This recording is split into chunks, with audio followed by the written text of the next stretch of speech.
Колега Боцков, на почетокот сакам да се разбереме едно. Вие немате никаков кабајет за овој масакриран ребаланс. Ама нула. Затоа што во текот на овие 15 дена разбравме од вашите колеги дека никој не бил исконсултиран. Ниту председателот на Комисијата за образование, ниту подпредседателите на партијата. Ова се лични воли на шефот на вашата партија, на председателот на владата. Недозволиво е председатели на комисии да не бидат исконсултирани за ребалансот на буџетот. Масакриран буџет. Рековте денеска е 3 август. Точно, но нема нов живот. Има само нова историја. А каква?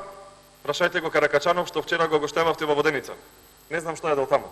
Ама ни ја кажа, после изгледа болната вистина што сте ја договорили. И тоа е жално. Вие сакате да не убедите дека ребалансот е добар. Не може колега Поцков да е добро. Да е прекинат експресниот пат Прилеп-Градско. Тоа е масакар. Животната желба на Прилепчани, Битолчани, Долненци, Кривогаштанци, Крушевчани падна во вода. Со одлука една на еден човек. Масакар. Второ, не може да е добар ребалансот. Да се кратат 21 милион евра од средствата предвидени за образование. Зошто ги прекратуваат овие спортски сали кои што треба да се гладат и во Прилеп и во Битола во Гевгелија? Зошто основното училиште Кири Гавриловски да не добие спортска сала? Велите дека ребалансот е добар. Не може да е добар ребалансот ако кратите 10 милиони денари од Универзитетот Климент Охридски Битола. Васко Ковачевски ветуваше 20 милиони денари. Ниту еден амандман не помина подложен од опозицијата од ВМРО ДПМН и незините пратеници. Не може да е добар ребалансот кога кратите 60 милиони денари помалку за реформи во полицијата. Таа полиција која што шарената револуција ја тепаше.